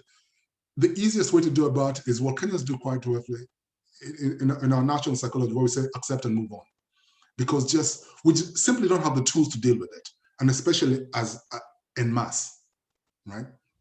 So I think, and I wish I had an easy answer to this, but I think if we come to a fundamental understanding that we're dealing with these two types of traumas, right? And one must not supersede the other. It's not that we should say, okay, the focus should only be on like the big traumas, in a sort of way in which sort of we mirror our experiences to, say, the Black American slavery legacy. Yeah, and we say, okay, we have to find our versions of that level of trauma in order to deal with what we call trauma in our actual nation. But you also accept that a lot of what we are experiencing in our country is just omissions. That you lived in life for so long, you lived for a certain period. The government was supposed to operate to sort of support you in such a way as a citizen, but it did not. And even though the government did directly abuse you, there's certain omissions that have caused such distress in your life, right? And until we get to a point of where we completely, deeply, and fundamentally understand our traumas, and what that first comment said about, it takes us down to a level of almost what Wendy was also talking about, our sense of humanity. Because if we can't go back to this, almost the individual, what's the molecule, the smallest part of, if you don't understand ourselves as an individual or how you've been broken, we can't go beyond this point. And it's the reason why it's not sexy is because it's such slow work. You know, it's not something you can't, the outcome is not guaranteed. It's not, I mean, a constitution, the beauty sometimes of a document is that, you know, you put a constitution, you can have some sort of guarantees. You can put a certain number of days, you can put a number of years. In the next 100 days, this is what we expect. But when you start to do this slow healing work, is that sometimes the outcome is not guaranteed. As any counselor will tell you, you know, the most you can guarantee is just basically time. You know, you have no idea that the patient or the person you're speaking to will have a favorable outcome. But if you show up over and over and over again, and that is the one lesson of parenting, show up over and over and over again, the outcome tends to be favorable. But the actual methodology of the slow work is what we are fundamentally afraid of. So I would think, if I was to even dare suggest a solution, is how we approach stories. And it's the stories that we tell of ourselves, because I think the power really is in the stories. And if we can start to develop a proper treasure trove of stories about ourselves, and I'm not talking about just feel-good stories, I'm not talking about motivational stories in their totality, you know, the good, the bad, and the ugly, you know. If all this could be addressed so that we have the ability, you give people the means to actually see their state of being, then there's the possibility of healing. And at least this would be my contribution as an artist, that we need to go back into curating all the stories, because the stories do exist. You know, I mean, what I love about Kenyan, for example, music scene, is that the beauty of the stories there is incredible. A guy like Kitusua, who I think is one of Kenya's most underrated poets. You listen to his music, it's all there. But the thing is that we're not curating it enough in order for it to be shared. And if we do a little bit more of that, I think there's a possibility of us going beyond this stage, of getting this place where we're stuck, where we think a constitution in its fundamental stuff is the key. Yeah. Thank you. Yes, Ngala. And I think also we are not creating these stories also because I think there's a general disrespect of artists and intellectuals in Kenya. And they're never seen as people who can make a proper contribution in a country where the most important contribution or the contributions that are being valued are the ones that lead to sort of a material outcome, right? But you know, and actually this relates to the question of nation making. Nations, if you're to follow Bennett Anderson's theories, that nations are imagined and they are made by intellectuals, thinkers, writers, artists, and creatives and poets. And if those voices or those constituencies are marginalized, then you have this sort of a problem of always rushing back to the constitution, thinking that the constitution is going to create and imagine the nation.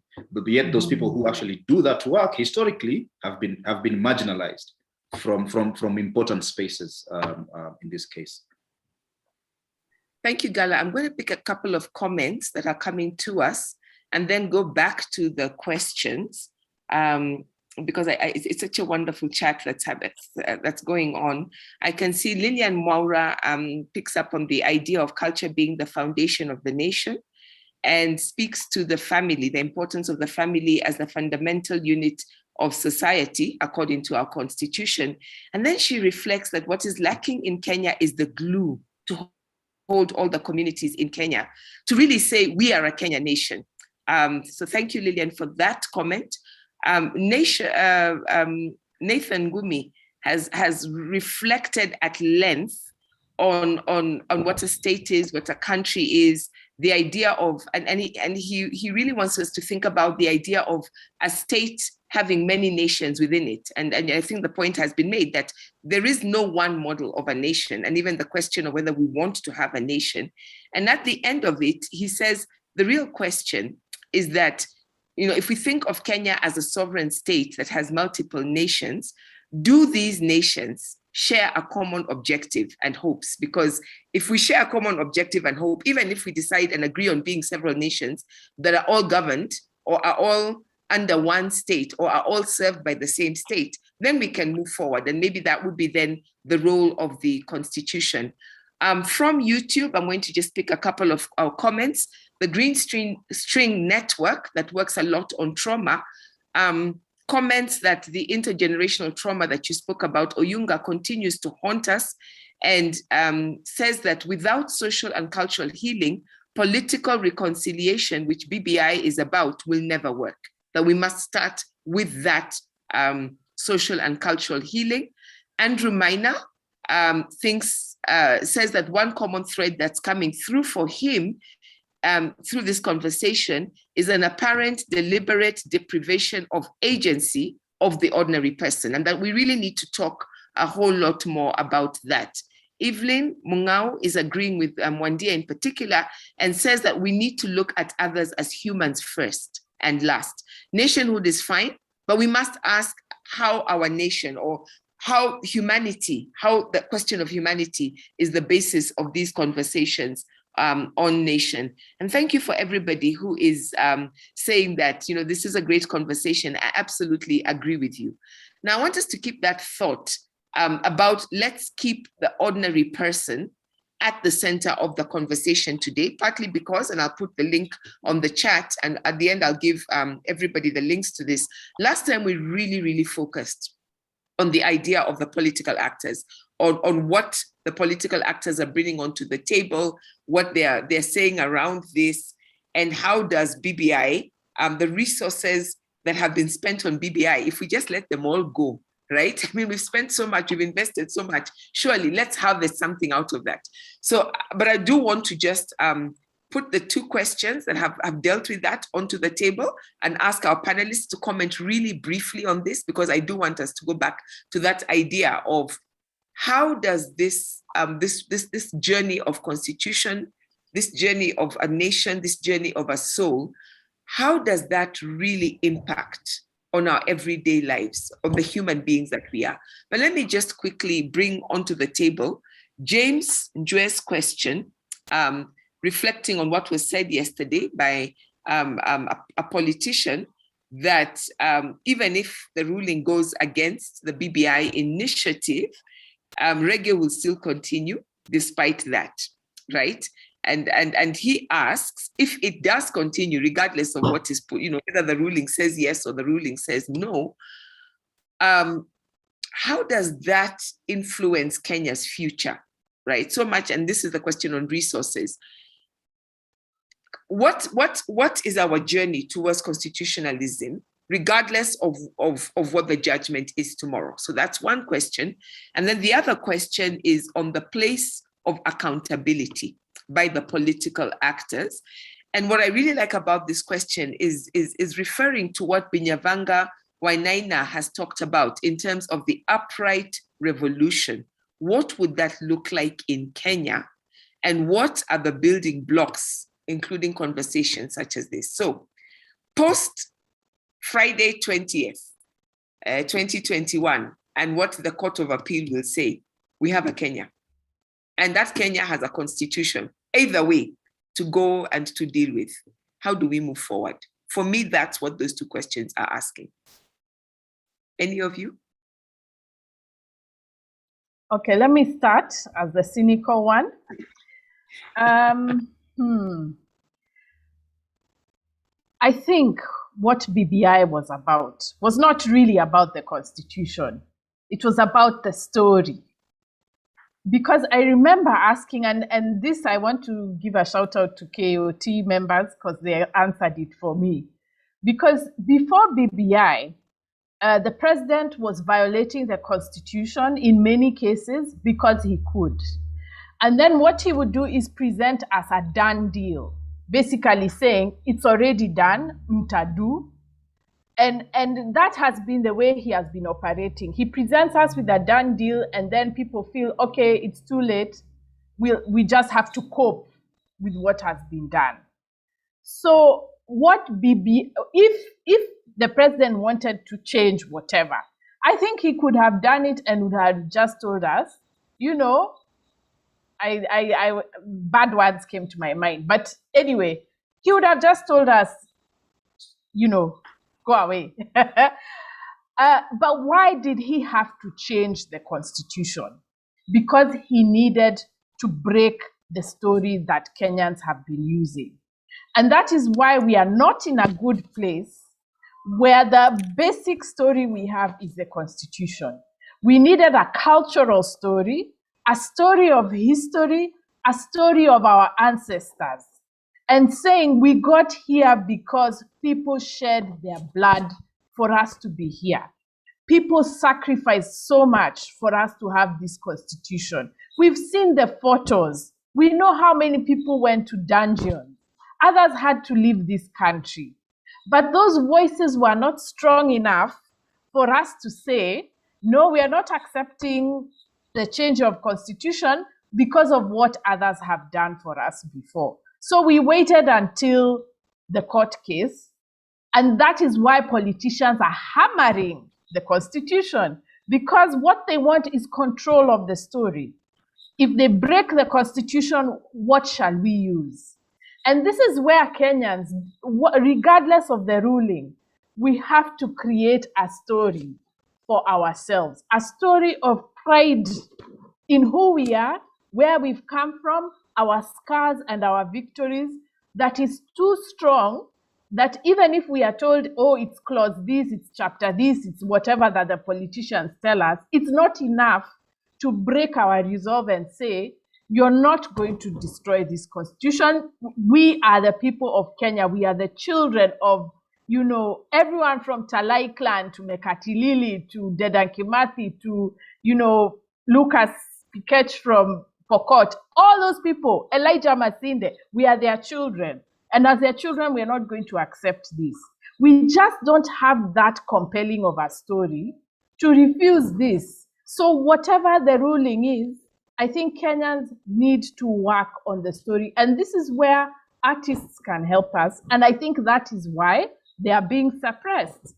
Because the political class knows that if we have a strong cultural story, there's nothing they can do through the Constitution. So the reason why they went for the Constitution was not simply to change the laws and the clauses and to make things easier. It was to control the story. Kenyans have been challenging this government through the Constitution. That's why the political class wants to break it, so that they leave us with nothing on which to fall back on. But also, I know Kenyans. Kenyans don't give up. We don't. We've been here before. We're going to do it again. Even if the politicians try to get what they want, Kenyans are tough. If we can call Washington and tell IMF to stop giving us loans, our Kenya, we'll do this. We are warning politicians. We are tough. One day, what I'm hearing you say is that regardless of what happens tomorrow, regardless of what the ruling is, Kenyans cannot, even if the ruling says, okay, we're upholding, and so, BBI is quashed, or if the ruling says, actually, they've made some good points, and, I know there are many variations in between, let this go ahead.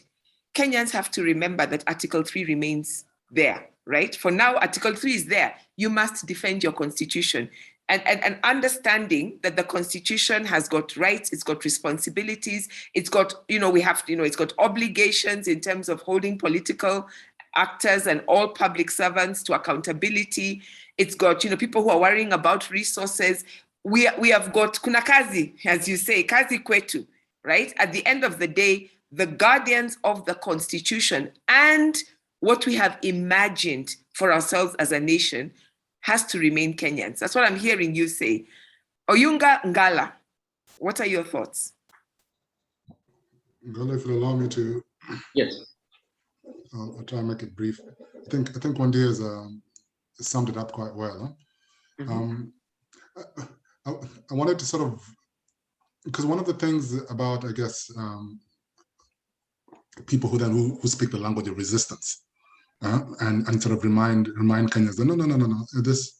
There's been a long series of resistance, and it's happened in different forms. I think what we're dealing with, especially and this is why the importance of the story is so fundamental, because if there are no stories of resistance over this long time, people just believe that basically they're helpless.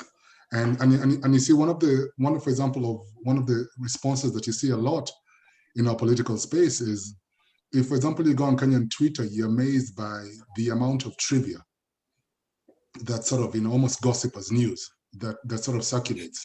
And just how easily we are provoked to just humor. If we're dealing with the most serious of issues and just, it triggers it. And it's easy to just sort of judge that as, Kenyans are just shallow, But ultimately at the depth of it is basically just a coping mechanism, because what happens instead of that level of trauma, the trauma when you have this level of political suppression, when you have a class that's just telling you there's nowhere you're going, which I do.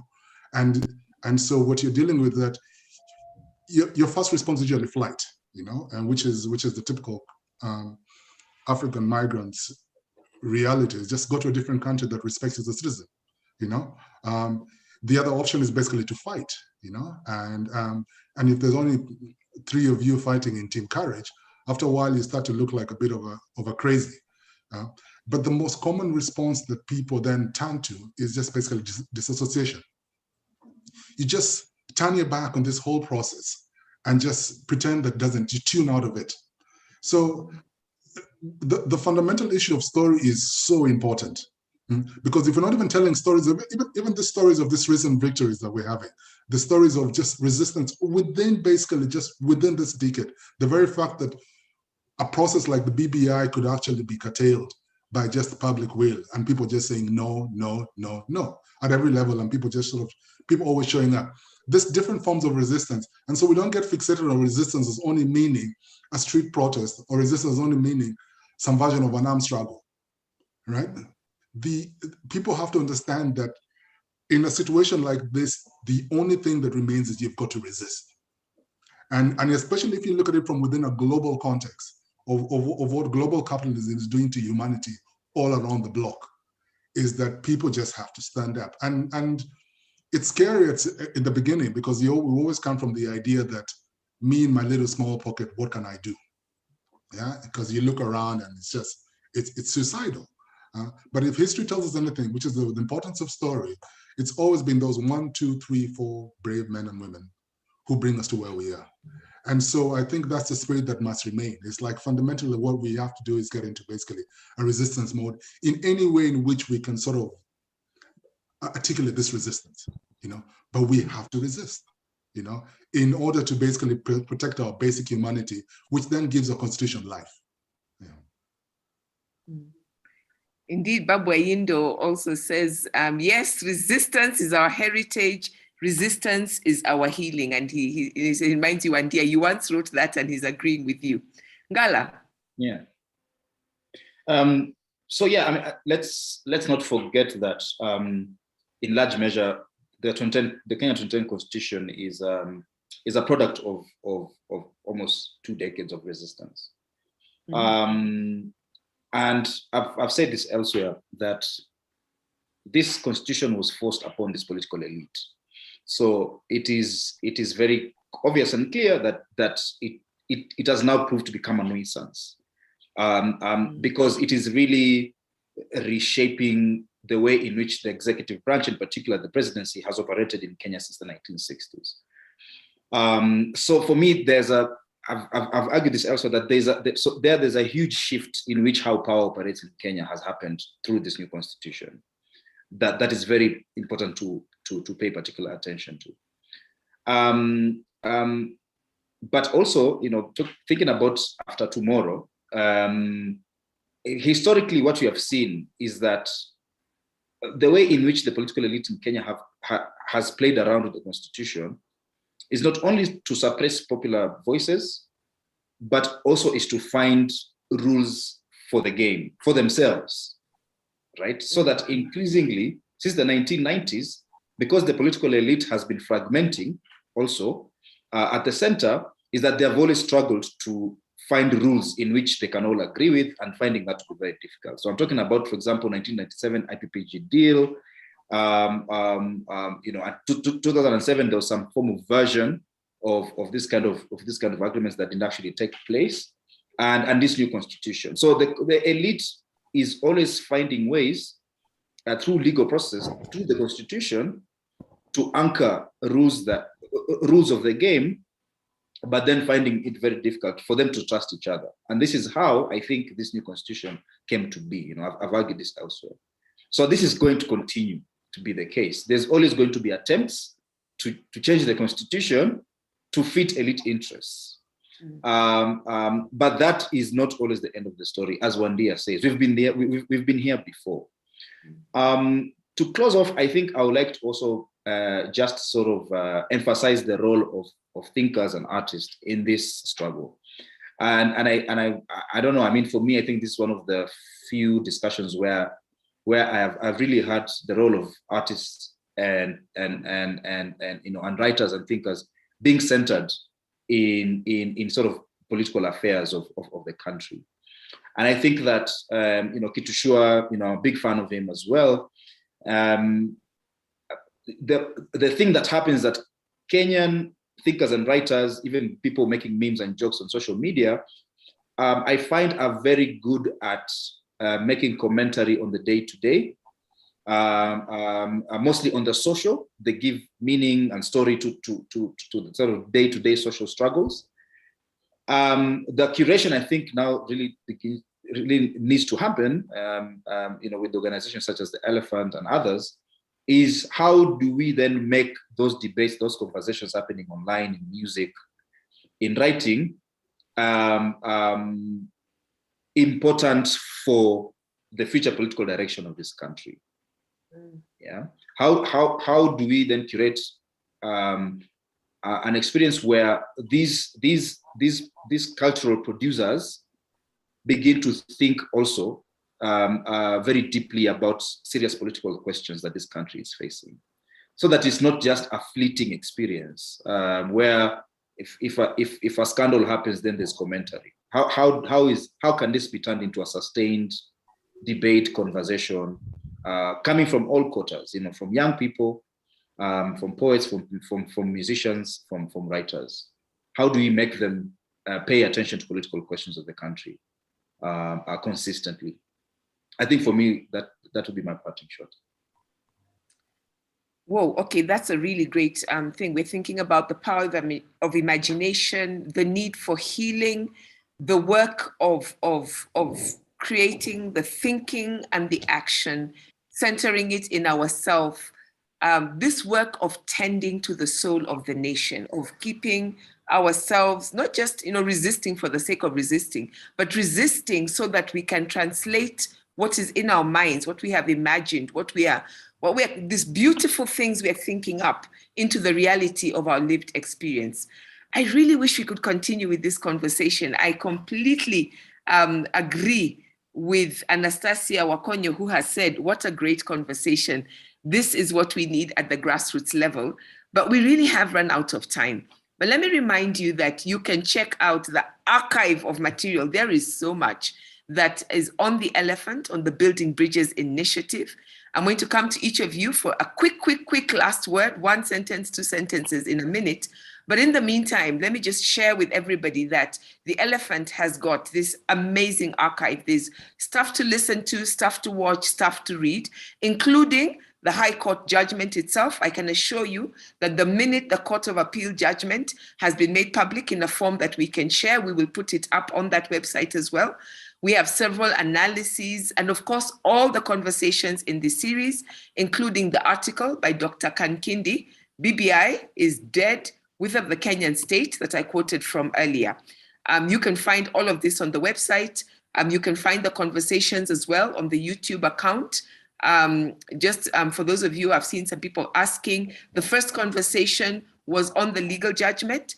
The second conversation, as we said, was on the question of inclusivity from the point of view of the youth. And the third conversation really focused on the political actors. So please listen to this again, share this with anybody whom you can. This will also be on the same space. And then also keep joining us as we continue to look at not just the question of the BBI initiative and the judgment and the ruling, but everything else, all matters Kenyan and African and the world that we have on our website. I really want to thank the panel.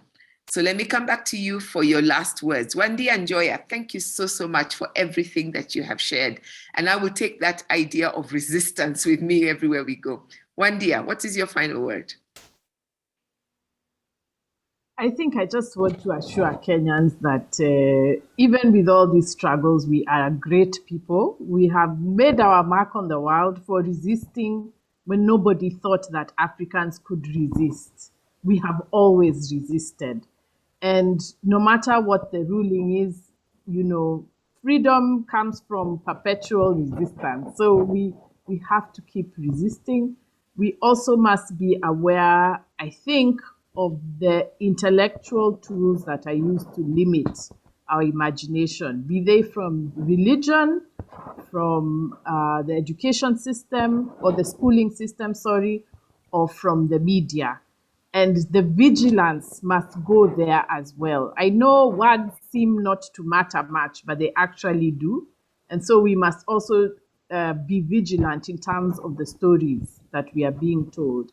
And let's keep telling our stories. Let's keep working, because we Kenyans work very hard, and let our work be one of the sources of our stories.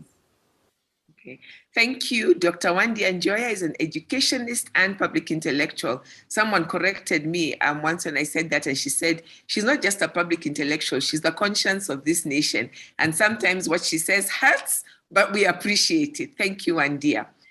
Ngala Chome. Ngala, what you have said, and I really want to thank you for centering the space of the intellectual and reminding us that, these are not disconnected, that this is important, and we must keep making those connections, and we must keep building on that work so that we can translate it into action. Ngala, what would your last word be? Yeah, I think just on that very, very breadth, I come from an academic background as a historian, as an analyst of Kenyan politics. But Grace Musila has written about this, where when it comes to discussion of public affairs and politics in the country, it becomes a very masculine space. And that, I think, also should be read as part of the problem in terms of all the things we're discussing today. And I think that yes, of course, younger generations have attempted to make contributions, intellectual contributions to serious political questions in the country before, thinking about, ridiculous, for example, the comedy group, but also the intellectuals around Kwani. And I think that seems to have sort of faded. And I think there needs to be a re-energizing of those voices if they're already there, but also of sort of producing these voices, if possible. Where we have more, especially young Kenyans, thinking about the political affairs of the country in very intellectually engaging ways, but also in very innovative and creative ways as well. I think for me, if that happens, then we are looking towards a good political future for Kenya. Thank you, Daktari. Dr. Ngala Chome is, as you've heard, he's a historian, he's an intellectual. He was one of the people who spoke to us on the panel on youth and the politics of inclusivity. Ngala, I look so much forward to continuing to being with you in this space. Thank you very much for coming. And my brother, Oyunga. Oyunga has been chief curator of the Elephant. He continues, as I said, to be part of the herd. Oyunga, what is your last word? Well, I think it's pretty much been said. I'll probably pick up a little bit on what Ngala said towards the end about just centering the place of the artists, and you know, we need to bring them back into the fold. We need to, and it's not a question of waiting for, say, government to. No, it's us, the public, who have to start centering those people. And I mean, we learned about Congolese music from those within our homes. You know, we learned about Franco from those within our homes. So we've got to start centering this voices that exist amongst us.